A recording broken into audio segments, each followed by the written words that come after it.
Hey guys, I just wanted to say thank you all for the support. It means a lot. I've got more creepy and disturbing horror stories lined up for you in this video, so grab your headphones, turn the lights down, and enjoy. If you've been watching the channel for a while, thank you for sticking around. And if you're new here, welcome.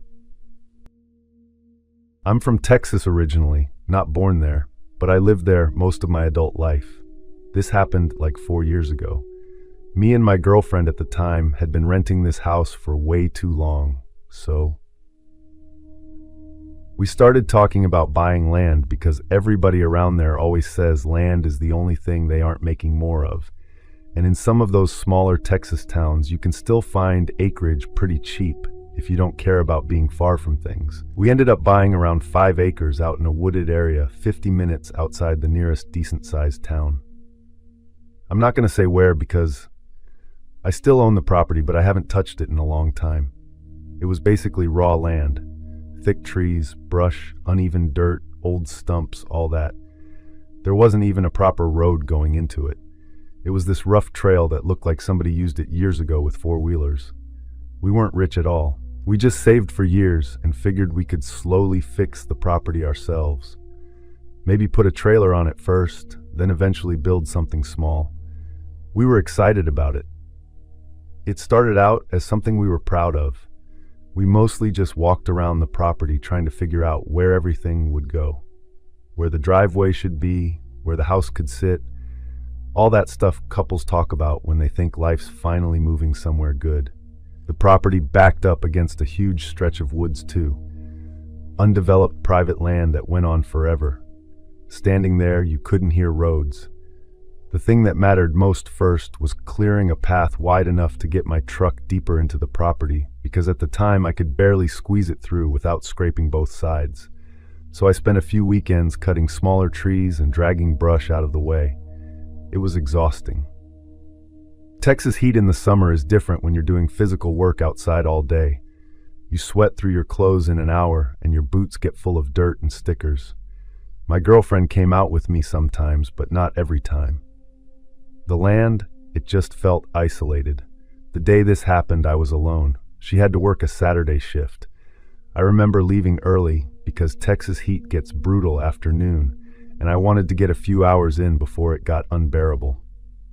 When I got there, it was kind of cloudy that morning, which helped. I parked near the entrance area and started cutting more brush along the trail, mostly small cedar trees and vines tangled everywhere. You'd cut one thing and another branch would snap loose somewhere else. It was slow work. I kept thinking I heard something around me and I didn't want to accidentally ignore a snake or wild hog. Around late morning, I heard this crashing sound deeper in the woods. It echoed weird through the trees, like somebody shoving through brush. I stopped the chainsaw and listened. Seconds later, I heard another noise, like something getting knocked over. I was wondering, maybe somebody else was on neighboring property because property lines out there aren't obvious unless you know exactly where they are.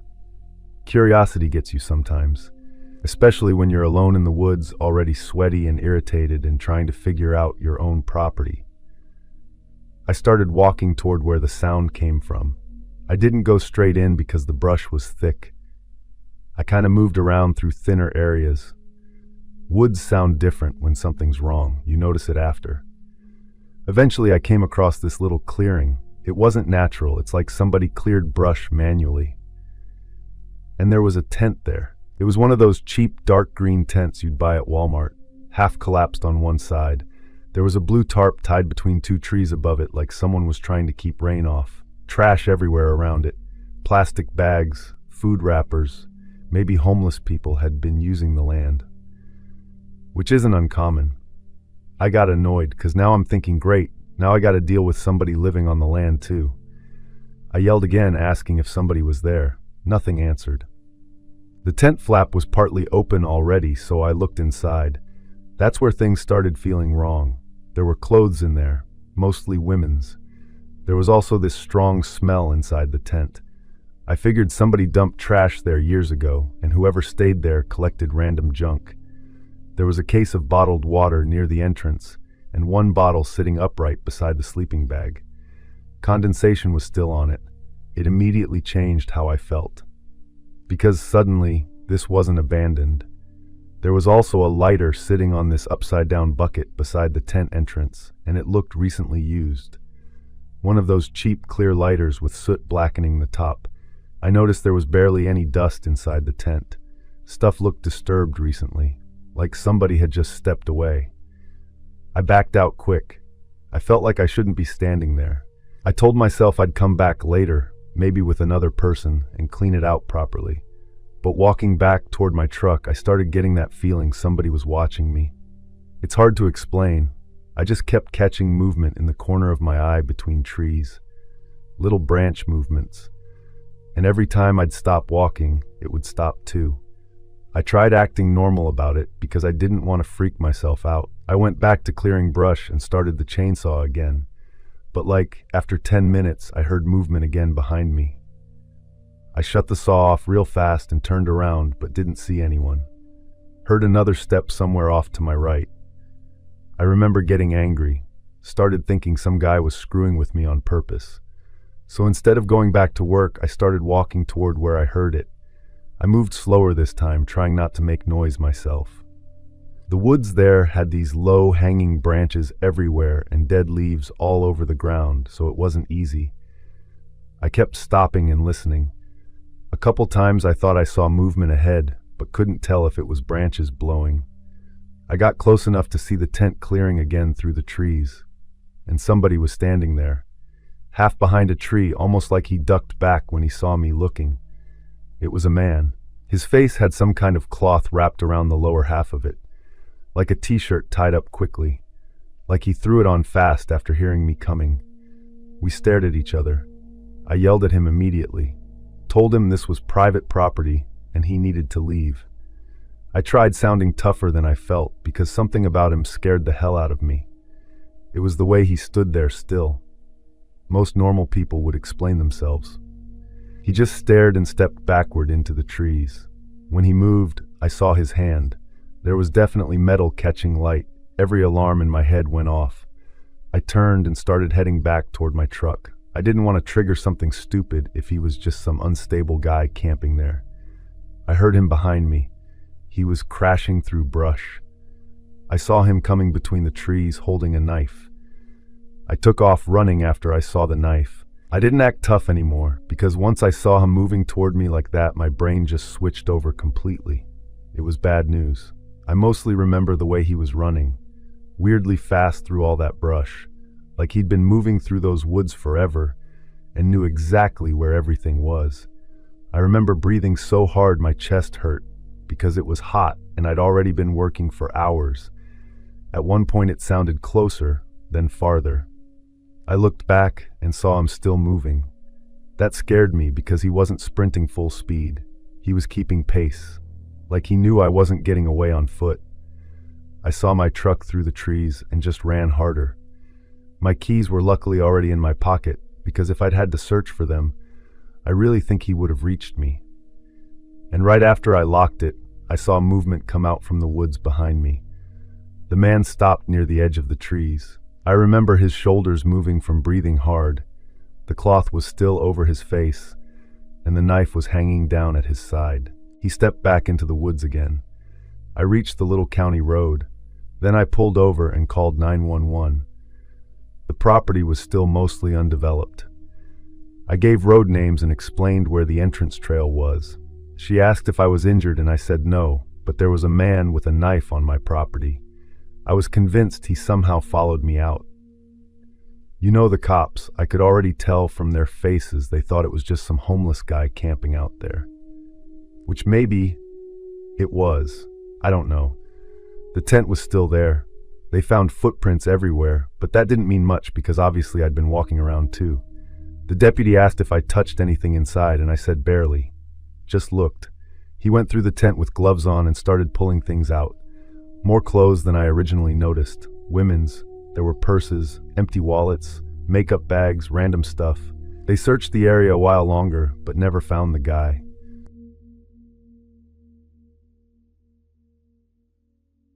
I grew up in a part of eastern Oklahoma. My family had about 40 acres. And behind the main house, there was this long dirt path that cut toward the back section of the property, where my dad built a tool shed years before he passed, like a metal workshop with a side lean-to and an old fuel tank beside it. I still lived out there in my 30s because after my divorce, I moved back to help my mom for a while. Then she ended up moving closer to my sister in Arkansas, and I just sort of stayed. I worked and came home exhausted most nights. The ranch, if you even want to call it that, mostly took care of itself by then. We didn't keep cattle anymore except for 2 old horses that belonged to my niece technically, though she hardly visited. The property backed into woods that went on for miles. Most of it wasn't owned by us. Just rough land, creeks, patches of pine, deadfall everywhere. There were talks, same as every rural town has stories. Even when I was younger and friends tried freaking each other out around bonfires, I was usually the one ruining it by saying there was some normal explanation. Still though, I avoided the backwoods at night if I didn't have a reason to go out there. Everybody did, honestly. Not because of ghosts. Mostly because of coyotes, wild hogs, drunk people, wandering onto land they shouldn't be on, things like that. A few years before this happened, there'd also been some weird situation where a woman from another county went missing after her car was found abandoned off one of the dirt roads nearby. They never solved it. People talked about it for a couple months, then stopped. Anyway, this happened about 6 years ago. That evening, I'd been trying to fix one of the fence posts near the north side pasture before work the next morning, because rain was coming later that week. I realized after dinner I'd left my post hole digger and some other tools back in the shed. Normally I would have just dealt with it the next day, but I knew if I left them out overnight, there was a good chance moisture would get all over everything, because the weather had been, so around 10:30, something like that, I grabbed a flashlight and headed out there. The walk from the house to the shed took 7 or 8 minutes if you walked normal. Longer if the ground was muddy. There wasn't a straight path exactly. You crossed behind the horse fencing, then followed the dirt track until the trees started closing in around both sides. The shed sat in this clearing behind a line of cedar trees. My dad built it there because the ground was flatter. The flashlight I had wasn't great either, so everything outside the beam just looked black. The kind where depth disappears and your eyes start playing tricks on you. About halfway there, I heard laughing. I really thought it came from somebody's TV through an open window somewhere, except there weren't really neighbors close enough for that. It sounded like a woman laughing softly, like she was standing 20 feet away. I stopped walking because it caught me off guard more than scared me. I remember shining the flashlight toward the trees on both sides of the path and saying, "Hello?" Then for 10 seconds there was just wind moving through the branches. I kept walking because my brain tried explaining it away. The closer I got to the shed, the quieter everything became. It got strangely still. I don't know exactly when I noticed it. Suddenly realized there was almost nothing, and same time I heard footsteps from behind. Very clear footsteps matching mine a second after I stepped. If it was a person, they couldn't have been more than 6 feet back. I spun around. Nothing there. The beam moved across trees, fence posts farther back, patches of weeds. I thought somebody from town was screwing with me. I heard another step behind me. I swear to God it sounded right behind my shoulder. I turned instantly that time too, nearly losing my balance, and again there was nobody. But this time I felt actual fear hit me. Not because I thought something supernatural was happening. It was more the feeling that somebody was intentionally hiding from me. Like somebody close enough to touch me had ducked behind darkness before the flashlight landed on them. I yelled, "Who's there?"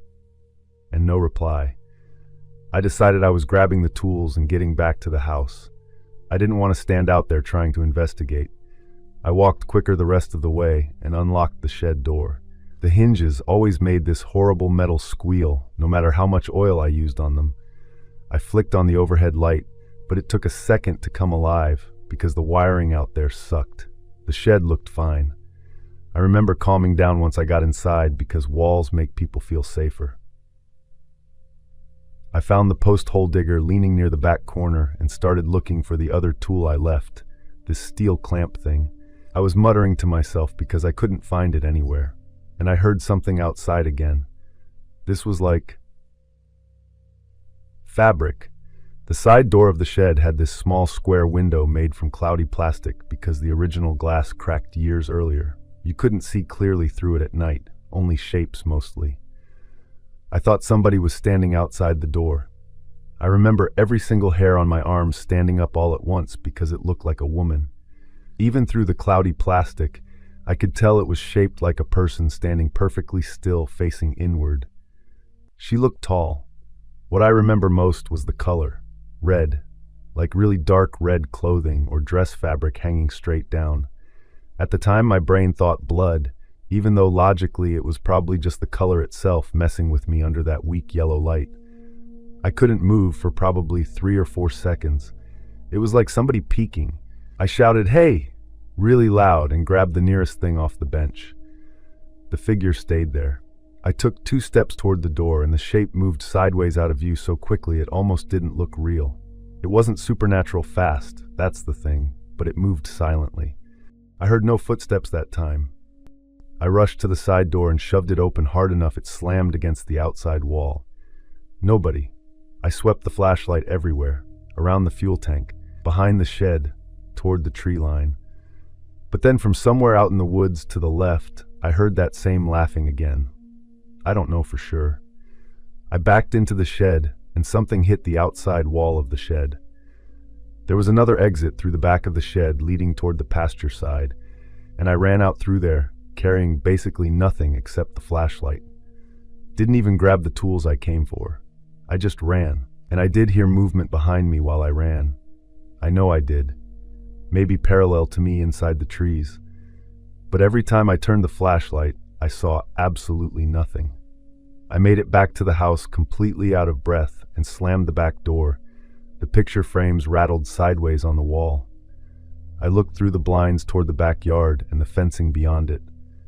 The shed itself sat too far back to see from the house at night, unless you had a spotlight. The next morning I went out there. I sat drinking coffee or something for probably 20 minutes, staring toward the back property from the kitchen window before finally forcing myself to go. The shed door was still open from when I ran.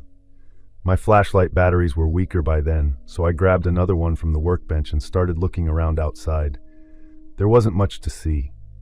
If something terrifying happens, immediately call friends or police. That's the thing. But real life doesn't always work like that. Half the time, you don't even know what happened yourself. I don't believe in ghosts. I became convinced there had to be an actual person out there messing with people. Hi, you can call me Callie. I lived alone for about 1.5 years. My townhouse was part of a duplex thing. The buildings were all connected in weird ways. Younger people lived there because rent was lower than everywhere else around there. I was 26 and working. I worked 4 days during the week and every other Saturday, usually opening shifts, so my sleep was kind of old person-ish already. I'd normally be in bed before midnight because I had to be up at like 5:45 most mornings. The back of my place faced this little ditch and some trees. My kitchen and living room windows faced the back. Upstairs was 2 bedrooms and the bathroom. I only used 1 bedroom because the second room was storage and laundry baskets and random Amazon boxes I kept forgetting to throw out. At first I thought the sounds outside were raccoons or somebody's dog getting loose. I'd hear footsteps outside after midnight, walking around the side of the house, then stopping, then starting again. I didn't even look outside. I remember laying there listening, thinking one of the neighbors was taking trash out. But it kept happening. I texted my friend Melanie. I was joking, saying I was about to become one of those paranoid women with 30 Ring cameras. It kept happening. But it was random. Around 2 in the morning, I'd hear slow crunching sounds outside near the fence again. One thing that bothered me was how careful the walking sounded, like someone trying not to step on leaves too loudly. I checked the backyard a bunch of times during the day, but nothing ever looked weird. The fence gate stayed latched. No broken windows. There wasn't anything. Or maybe there was, and I just didn't know what I was looking at. The neighborhood itself was chill. There was an older couple next door. They were nice. They'd take packages inside for me sometimes if I worked late. I eventually mentioned the noises to them because Linda asked me one evening if I'd been outside late at night recently. I remember this because we were both getting mail at those cluster mailboxes they put near the entrance of the neighborhood. I said no, and she goes, "Oh, weird. Greg thought he saw somebody near your place the other night." That made my stomach drop. She said Greg got up around 1 a.m. to use the bathroom and thought somebody was walking near the side of my unit with a flashlight. She laughed when she said it, though. I laughed too, but I felt weird driving home after work that day. I remember sitting in my car outside my place before going in. I was getting in my own head about it. Nothing happened for a while after that conversation. And days later, one night I woke up around 2:30. I heard something outside again. This time not by the ditch, right outside the kitchen window. I didn't hear talking, only movement, like shoes against concrete. I did start getting scared enough where I stopped going downstairs at night if I could avoid it. Like if I forgot water downstairs, I'd just stay thirsty. One weekend, my parents came by because my dad was helping me replace my garbage disposal. My mom already hated me living alone. She wanted me back home constantly after hearing stories on the news about break-ins and stuff. I knew if I mentioned it, she'd never let it go. I was stressed at work around then. We had somebody quit suddenly at the office, so I was covering extra shifts and getting home tired. There were days I genuinely couldn't remember if I had done something 5 hours earlier. Around November, Greg came over one afternoon while I was bringing groceries inside. He asked if I'd ever thought about putting cameras up because there had been car break-ins nearby. I immediately knew Linda had told him what I said about hearing noises. I said I probably should, but cameras were expensive. Then he told me they actually already had cameras around their place because someone stole packages off their porch before. He said one camera covered part of the back area near my unit anyway. I remember feeling relief hearing that. Like finally, maybe I could stop feeling crazy. Greg said he'd point one of the cameras more toward the side yard behind my place for a while, just in case. He was really cool about it, like not trying to scare me. I think he mostly thought it was teenagers wandering. For 4 nights, nothing happened. Every evening after work, I'd look toward their backyard camera from my kitchen window, like somehow it made me safer. I slept better too during those few nights. Maybe whoever it was realized somebody noticed them. Then, the 5th day happened. Around 8:30 that night, Linda texted me asking if I was home. I said yeah. She asked if I could come next door for a second because Greg wanted to show me something from the cameras. Even before walking over there, I felt sick, like I already knew. Neither of them were acting normal. That's what scared me first. Greg looked pale. He asked me to sit down, and then he replayed this clip from around 1 a.m. the night before.